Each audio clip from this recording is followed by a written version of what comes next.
Federalist 83. The Judiciary continued in relation to trial by jury. From McLEAN'S edition, New York. Author, Alexander Hamilton. To the people of the state of New York. The objection to the plan of the convention, which has met with most success in this state, and perhaps in several of the other states, is that relative to the want of a constitutional provision for the trial by jury in civil cases. The disingenuous form in which this objection is usually stated has been repeatedly adverted to and exposed, but continues to be pursued in all the conversations and writings of the opponents of the plan. The mere silence of the Constitution in regard to civil causes is represented as an abolition of the trial by jury, and the declamations to which it has afforded a pretext are artfully calculated to induce a persuasion that this pretended abolition is complete and universal, extending not only to every species of civil, but even to criminal causes. To argue with respect to the latter would, however, be as vain and fruitless as to attempt the serious proof of the existence of matter, or to demonstrate any of those propositions which, by their own internal evidence, force conviction when expressed in language adapted to convey their meaning. With regard to civil causes, subtleties almost too contemptible for refutation have been employed to countenance the surmise that a thing which is only not provided for is entirely abolished. Every man of discernment must at once perceive the wide difference between silence and abolition. But as the inventors of this fallacy have attempted to support it by certain legal maxims of interpretation, which they have perverted from their true meaning, it may not be wholly useless to explore the ground they have taken. The maxims on which they rely are of this nature. A specification of particulars is the exclusion of generals, or the expression of one thing is the exclusion of another. Hence, say they, as the Constitution has established the trial by jury in criminal cases, and is silent in respect to civil, this silence is an implied prohibition of trial by jury in regard to the latter. The rules of legal interpretation are rules of common sense, adopted by the courts in the construction of the laws. The true test, therefore, of a just application of them is the conformity to the source from which they are derived. This being the case, let me ask if it is consonant with common sense to suppose that a provision obliging the legislative power to commit the trial of criminal causes to juries is a privation of its right to authorize or permit that mode of trial in other cases? Is it natural to suppose that a command to do one thing is a prohibition to the doing of another, which there was a previous power to do, and which is not incompatible with the thing commanded to be done? If such a supposition would be unnatural and unreasonable, it cannot be rational to maintain that an injunction of the trial by jury in certain cases is an interdiction of it in others. A power to constitute courts is a power to prescribe the mode of trial, and consequently, if nothing was said in the Constitution on the subject of juries, the legislature would be at liberty either to adopt that institution or to let it alone. This discretion, in regard to criminal causes, is abridged by the express injunction of trial by jury in all such cases. But it is, of course, left at large in relation to civil causes, there being a total silence on this head. The specification of an obligation to try all criminal causes in a particular mode excludes, indeed, the obligation or necessity of employing the same mode in civil causes, but does not abridge the power of the legislature to exercise that mode if it should be thought proper. The pretense, therefore, that the national legislature would not be at full liberty to submit all the civil causes of federal cognizance to the determination of juries is a pretense destitute of all just foundation. From these observations, this conclusion results that the trial by jury in civil cases would not be abolished, and that the use attempted to make of the maxims which have been quoted is contrary to reason and common sense, and therefore not admissible.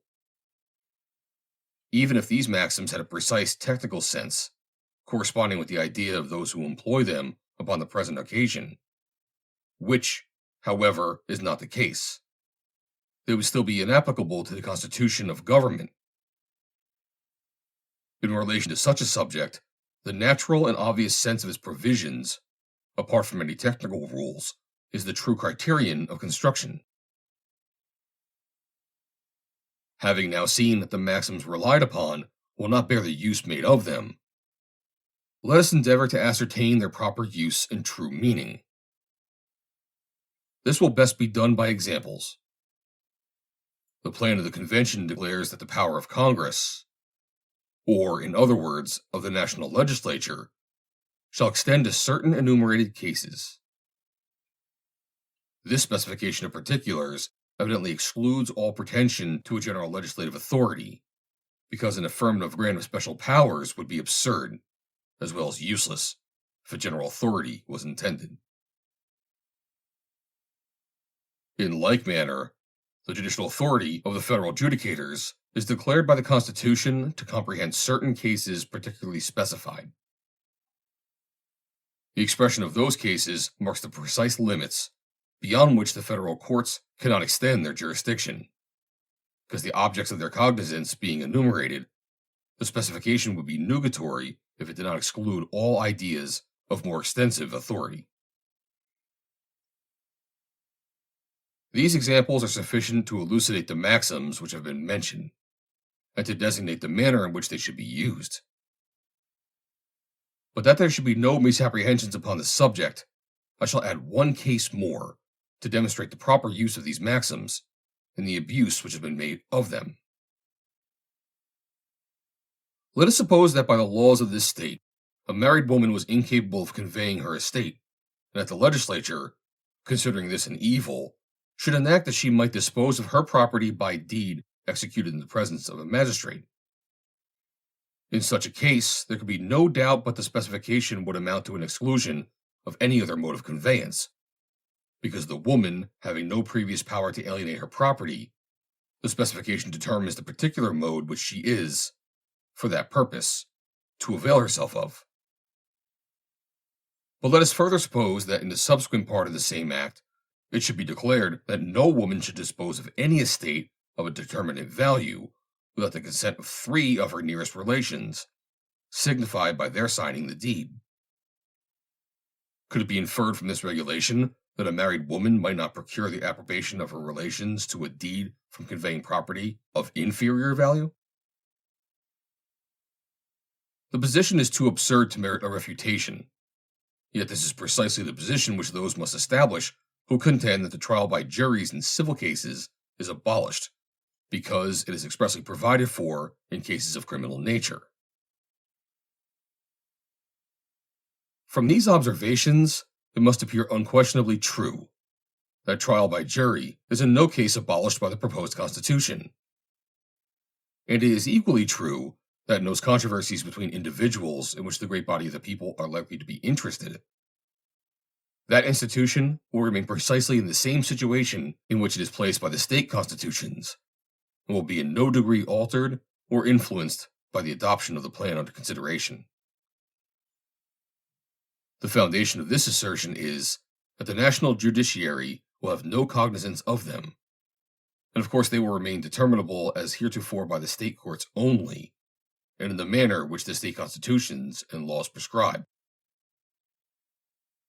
All land causes, except where claims under the grants of different states come into question, and all other controversies between the citizens of the same state, unless where they depend upon positive violations of the Articles of Union by acts of the state legislatures, will belong exclusively to the jurisdiction of the state tribunals.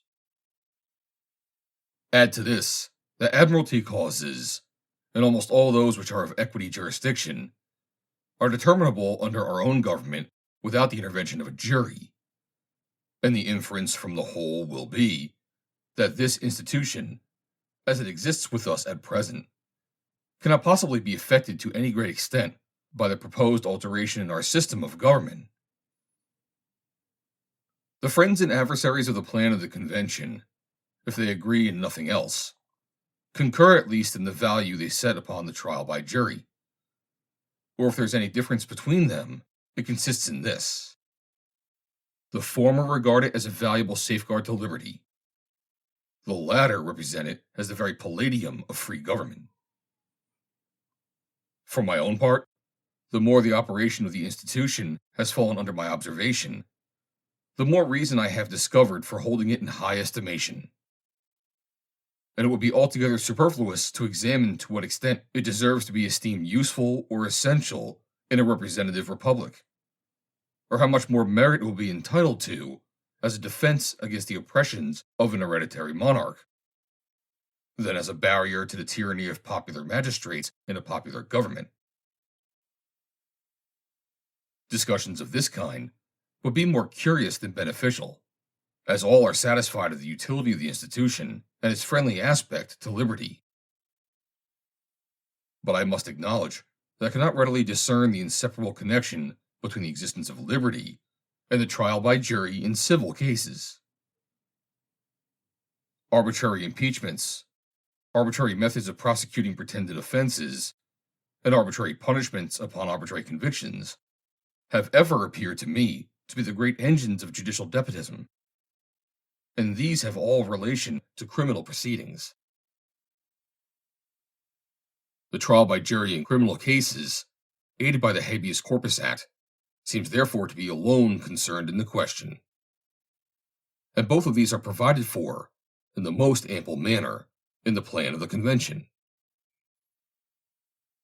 It has been observed that trial by jury is a safeguard against an impressive exercise of the power of taxation.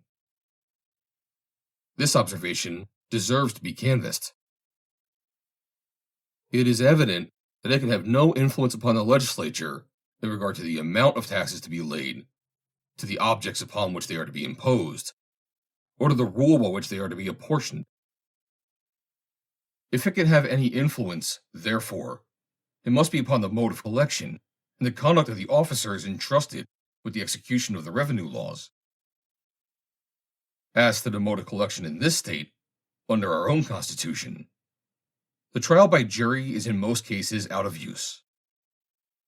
The taxes are usually levied by the more summary proceeding of distress and sale, as in cases of rent. And it is acknowledged on all hands that this is essential to the efficacy of the revenue laws. The dilatory course of a trial at law to recover the taxes imposed on individuals would neither suit the exigencies of the public nor promote the convenience of the citizens. It would often occasion an accumulation of costs more burdensome than the original sum of the tax to be levied. And as to the conduct of the officers of the revenue, the provision in favor of trial by jury in criminal cases will afford the security aimed at.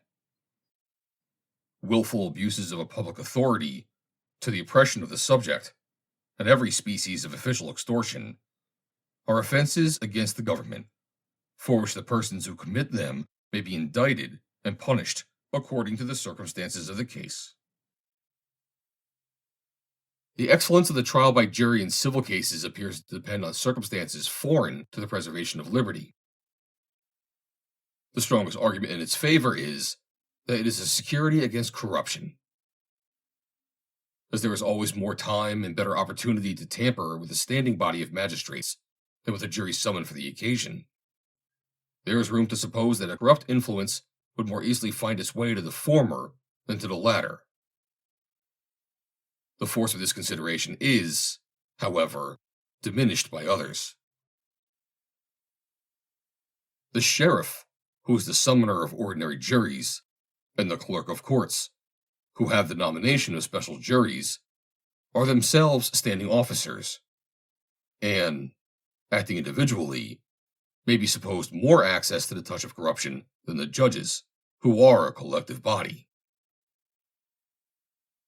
It is not difficult to see that it would be in the power of those officers to select jurors who would serve the purpose of the party, as well as a corrupted bench. In the next place, it may fairly be supposed that there would be less difficulty in gaining some of the jurors promiscuously taken from the public mass than in getting men who have been chosen by the government for their probity and good character. But making every deduction for these considerations, the trial by jury may still be a valuable check upon corruption. It greatly multiplies the impediments to its success. As matters now stand, it will be necessary to corrupt both court and jury, for where the jury have gone evidently wrong, the court will generally grant a new trial, and it would be in most cases of little use to practice upon the jury unless the court could be likewise gained. Here there is a double security, and it will readily be perceived that this complicated agency tends to preserve the purity of both institutions. By increasing the obstacles to success, it discourages attempts to seduce the integrity of either. The temptations to prostitution which the judges might have to surmount must certainly be much fewer, while the cooperation of a jury is necessary, than they might be if they had themselves the exclusive determination of all causes. Notwithstanding, therefore, the doubts I have expressed as to the essentiality of trial by jury in civil cases to liberty, I admit that it is in most cases, under proper regulations, an excellent method of determining questions of property, and that on this account alone it would be entitled to a constitutional provision in its favor if it were possible to fix the limits within which it ought to be comprehended.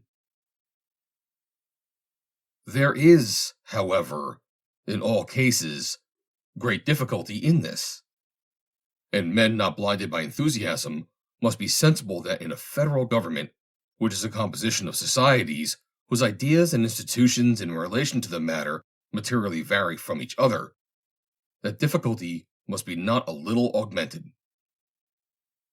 For my own part, at every new view I take on this subject, I become more convinced of the reality of the obstacles which, we are authoritatively informed, prevented the insertion of a provision on this head in the plan of the convention.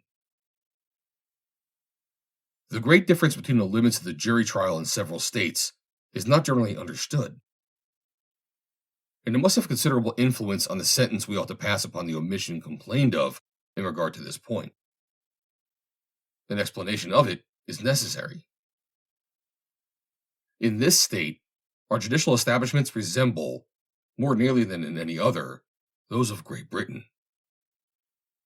We have courts of common law, courts of probates, analogous in certain matters to the spiritual courts in England, a court of admiralty, and a court of chancery. In the courts of common law only, the trial by jury prevails, and this with some exceptions. In all the others, a single judge presides, and proceeds in general either according to the course of the canon or civil law, without the aid of a jury. In New Jersey, there is a court of chancery which proceeds like ours, but neither courts of admiralty nor of probates, in the sense in which these last are established with us. In that state, the courts of common law have the cognizance of those causes which with us are determinable in the courts of admiralty and of probates, and of course the jury trial is more extensive in New Jersey than in New York. In Pennsylvania, this is perhaps still more the case, for there is no court of chancery in that state, and its common law courts have equity jurisdiction. It has a court of admiralty, but none of probates, at least on the plan of ours. Delaware has in these respects imitated Pennsylvania. Maryland approaches more nearly to New York, as does also Virginia, except that the latter has a plurality of chancellors. North Carolina bears most affinity to Pennsylvania, South Carolina to Virginia. I believe, however, that in some of those states which have distinct courts of admiralty, the causes depending in them are triable by juries. In Georgia, there are none but common law courts, and an appeal, of course, lies from the verdict of one jury to another, which is called a special jury, and for which a particular mode of appointment is marked out. In Connecticut, they have no distinct courts either of chancery or of admiralty, and their courts of probates have no jurisdiction of causes. Their common law courts have admiralty and, to a certain extent, equity jurisdiction. In cases of importance, their General Assembly is the only court of chancery. In Connecticut, therefore, the trial by jury extends to practice further than in any other state yet mentioned. Rhode Island is, I believe, in this particular, pretty much in the situation of Connecticut. Massachusetts and New Hampshire, in regard to the blending of law, equity, and admiralty jurisdictions, are in a similar predicament. In the 4 eastern states, the trial by jury not only stands upon a broader foundation than in the other states, but it is attended with a peculiarity unknown, in its full extent, to any of them. There is an appeal, of course, from one jury to another, till there have been 2 verdicts out of 3 on one side. From this sketch it appears that there is a material diversity, as well as the modification as in the extent of the institution of trial by jury in civil cases, in the several states. And from this fact, these obvious reflections flow. First, that no general rule could have been fixed upon by the convention, which would have corresponded with the circumstances of all the states. And secondly, that more or at least as much might have been hazarded by taking the system of any one state for a standard, as by omitting a provision altogether and leaving the matter, as has been done, to legislative regulation. The propositions which have been made for supplying the omission have rather served to illustrate than to obviate the difficulty of the thing. The minority of Pennsylvania have proposed this mode of expression for the purpose, trial by jury shall be as heretofore, and this, I maintain, would be senseless and nugatory. The United States, in their united or collective capacity, are the object to which all general provisions in the Constitution must necessarily be construed to refer.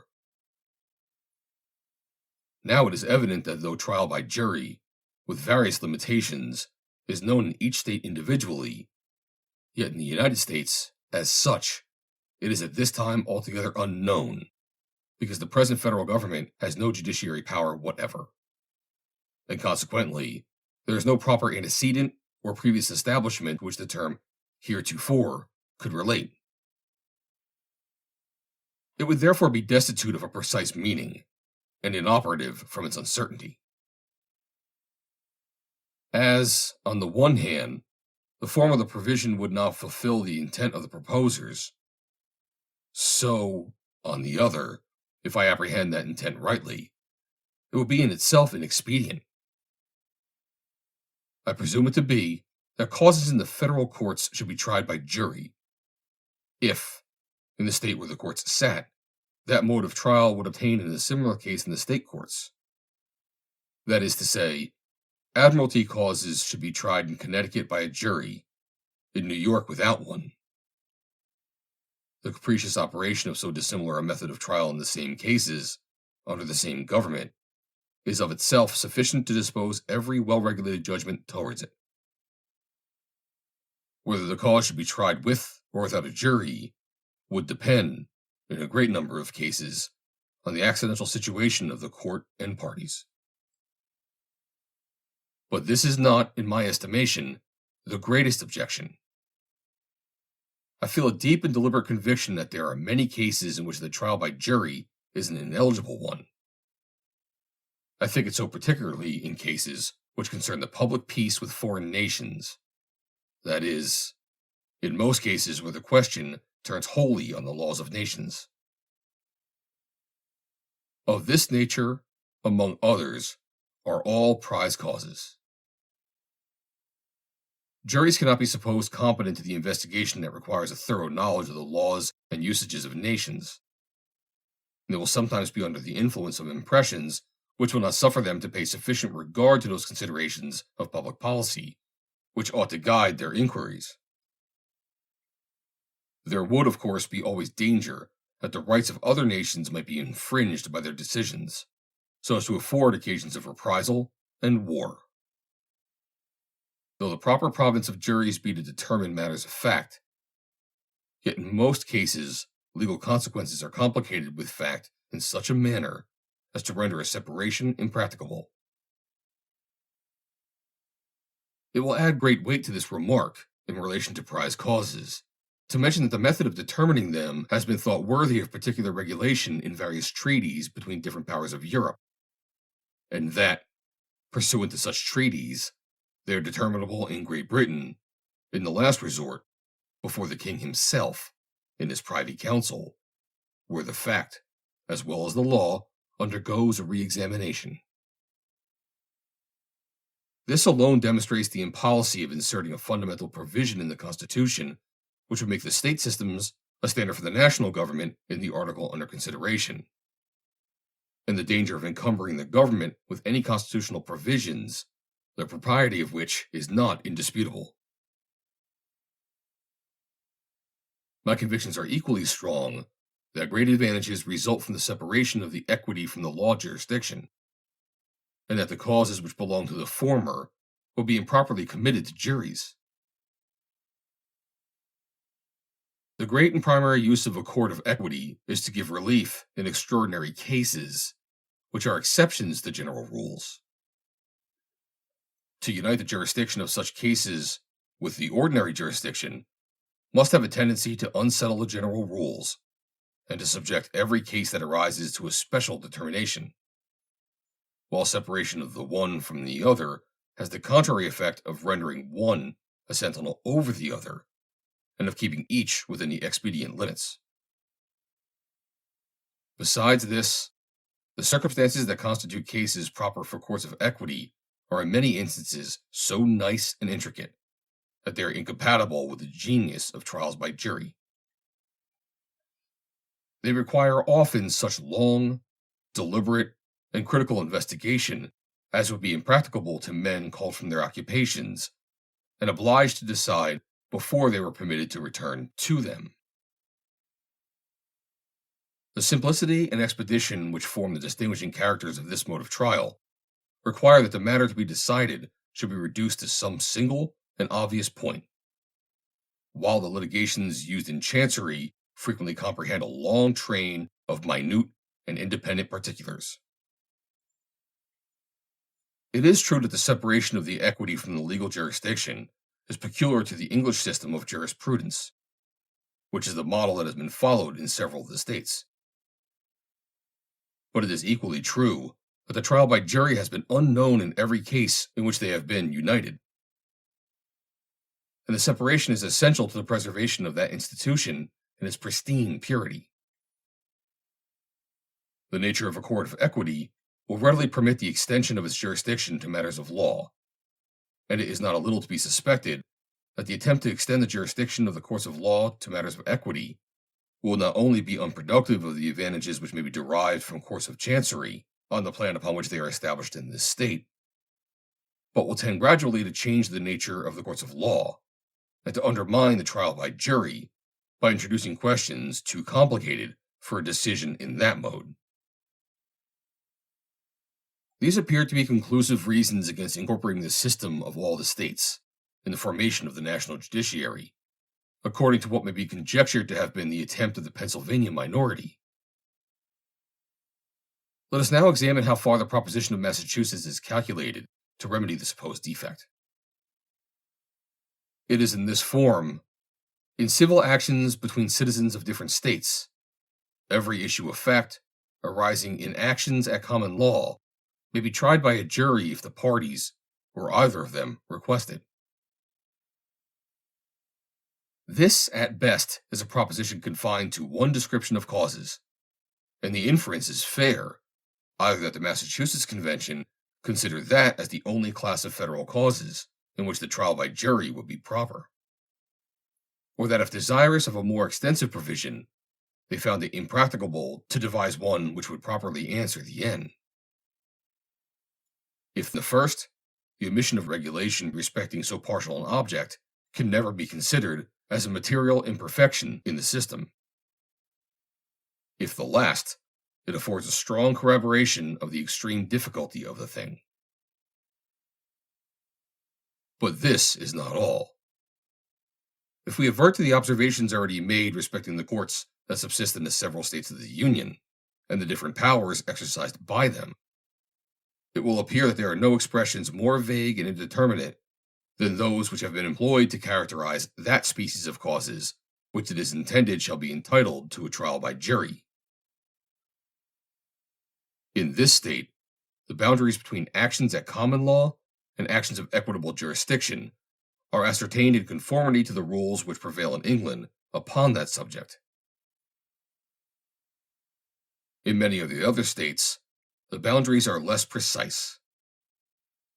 In some of them, every cause is to be tried in a court of common law, and upon that foundation, every action may be considered as an action at common law, to be determined by a jury, if the parties, or either of them, choose it. Hence, the same irregularity and confusion would be introduced by a compliance with this proposition, that I have already noticed as resulting from the regulation proposed by the Pennsylvania minority. In one state, a cause would receive its determination from a jury, if the parties, or either of them, requested it. But in another state, a cause exactly similar to the other must be decided without the intervention of a jury, because the state judicatories varied as to the common law jurisdiction.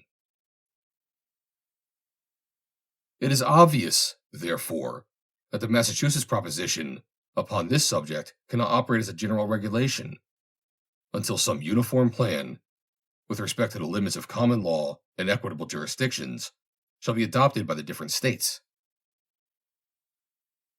To devise a plan of that kind is a task arduous in itself, and which it would require much time and reflection to mature. It would be extremely difficult, if not impossible, to suggest any general regulation that would be acceptable to all the states in the Union, or that would perfectly quadrate with the several state institutions. It may be asked, why could not a reference have been made to the Constitution of this state, taking that, which is allowed by me to be a good one, as a standard for the United States? I answer that it is not very probable the other states would entertain the same opinion of our institutions as we do ourselves. It is natural to suppose that they are hitherto more attached to their own, and that each would struggle for the preference.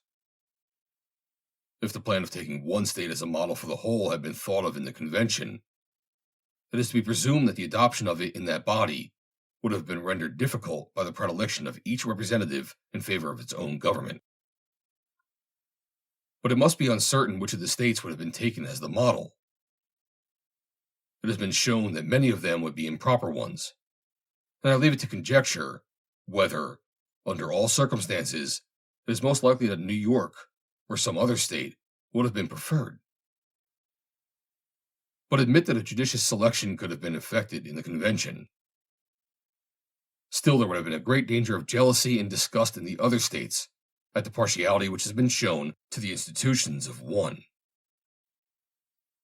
The enemies of the plan would have been furnished with a fine pretext for raising a host of local prejudices against it, which perhaps might have hazarded, in no inconsiderable degree, its final establishment.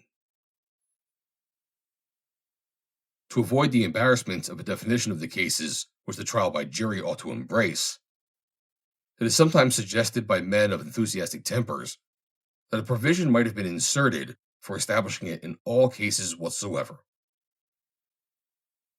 For this, I believe, no precedent is to be found in any member of the Union, and the considerations which have been stated in discussing the proposition of the minority of Pennsylvania must satisfy every sober mind that the establishment of the trial by jury in all cases would have been an unpardonable error in the plan. In short, the more it is considered, the more arduous will appear the task of fashioning a provision in such a form as not to express too little to answer the purpose, or too much to be advisable, or which might not have opened other sources of opposition to the great and essential object of introducing a firm national government.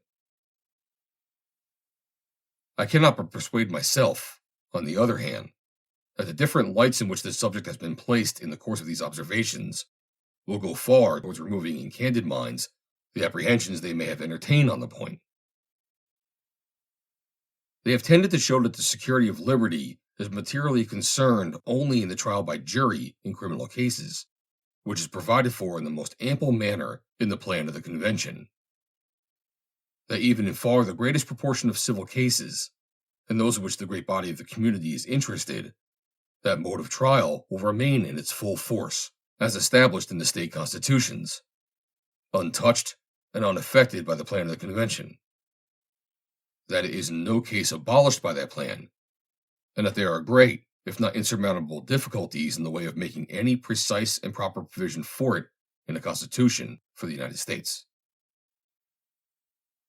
The best judges of the matter will be the least anxious for the constitutional establishment of the trial by jury in civil cases, and will be the most ready to admit that the changes which are continually happening in the affairs of society may render a different mode of determining questions of property preferable in many cases in which that mode of trial now prevails.